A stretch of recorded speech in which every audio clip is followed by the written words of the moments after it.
அந்த பழக்கம் உங்களுக்கு ஃபோன்லேயும் இருக்குது. சில ஆட்களுக்கெல்லாம் இந்த பொய்யையும் கேட்டையும் வர்த்திக்க பண்ணின்னு அதோட அர்த்தம் என்ன சொல்ல வச்சுன்னா மல்டிப்ளை பண்ணுறது. மல்டிப்ளை எப்படி பண்ணுறது? ஒரு நியூஸை அப்படியே குரூப்புக்கு ஃபார்வேர்ட் பண்ணுறது. ஃபார்வேர்ட் அப்படின்னு ஒன்று இருக்குல்ல, அதுக்கு பேர் தான் வர்த்திக்க பண்ணி. ஒன்று கிடச்சிட்டா போதும் 50 பேருக்கு அனுப்புறது.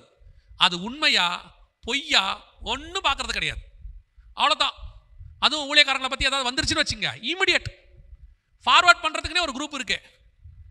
அந்த உங்களை நம்பியே பேசுறதுக்கு 2 பேர் இருக்கானுங்க. நீங்கள் நல்ல செய்தி போடுங்க, அதை பார்க்கறதுக்கு 40,000 பேர்னா, திட்டி போடுங்க, அதை பார்க்கறதுக்கு 20,000 பேர் இருக்கான்.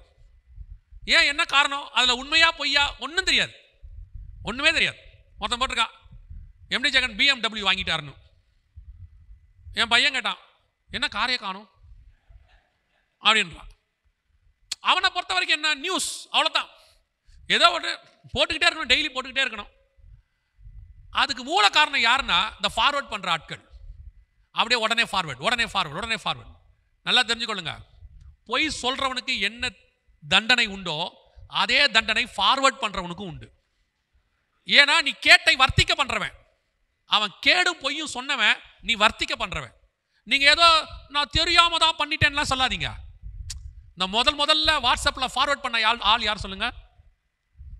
முதல்ல ஒரு கேடான விஷயத்தை ஃபார்வர்ட் பண்ணவன் நோவுடைய பையன் காம் இருக்கான்ல, நோவுடைய பையன் காம்.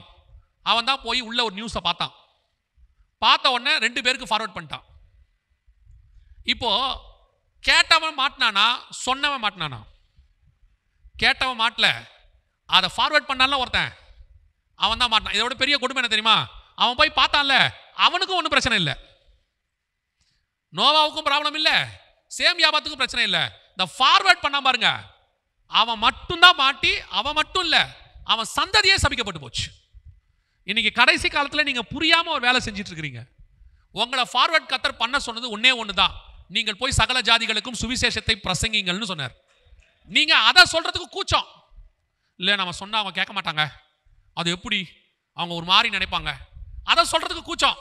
ஆனா மற்றவங்களை பத்தி பேசுறதுக்கு மட்டும் வாய் கூசவே கூசாது. சபைக்குள்ளே எப்படி இருக்கு? சபைக்கு வர்றது ஆராதிச்சு கர்த்தனை ஆராதிச்சு செய்தி கேட்கறதுக்கு, இங்க உட்காந்துக்கிட்ட இன்னொரு குடும்பத்தை பத்தி இன்னொருத்தர் பேசுறது, புறம் பேசுறது, புரளி பேசுறது, சபை முடிஞ்சு போகும்போது அங்கெங்கேயா உட்காந்து பப்ஸ் சாப்பிட்டுக்கிட்டே அடுத்தவனை பத்தி புரளி பேசுறது. ஒவ்வொருத்தனுக்கு தலை மேல கத்தி தொங்குதுன்றது மட்டும் மறந்துடப்படாது. காமுக்கு வந்தது கானானுக்கு வந்தது உனக்கும் வரும், உன் பிள்ளைக்கும் வரும். இது நிஜம், நான் உண்மையை தான் சொல்லுவேன். நமக்கு தான் காலம் மாறுது, கர்த்தர் மாறாதவர். அன்னையிலேருந்து இன்னைய வரைக்கும் கர்த்தர் ஒரே மாதிரி தான் இருக்கிறார். நம்ம தான் மாறிக்கிட்டே இருப்போம், ஏன்னா நம்ம மனுஷங்க. கர்த்தர் மாறாதவர். பேசுறவன் பேசிடுவான், அவனை பழுக்க விட்டு கர்த்தர் அடிப்பாரு, கூட நீயும் சிக்கிக்காத, அவ்வளோதான் நான் சொல்லுவேன். எதையாவது வருதா, சுவிசேஷத்தை தவிர வசனத்தை தவிர வேற ஒன்றையும் ஃபார்வர்ட் பண்ணாதீங்க, அது உங்களுக்கு நல்லது அல்ல.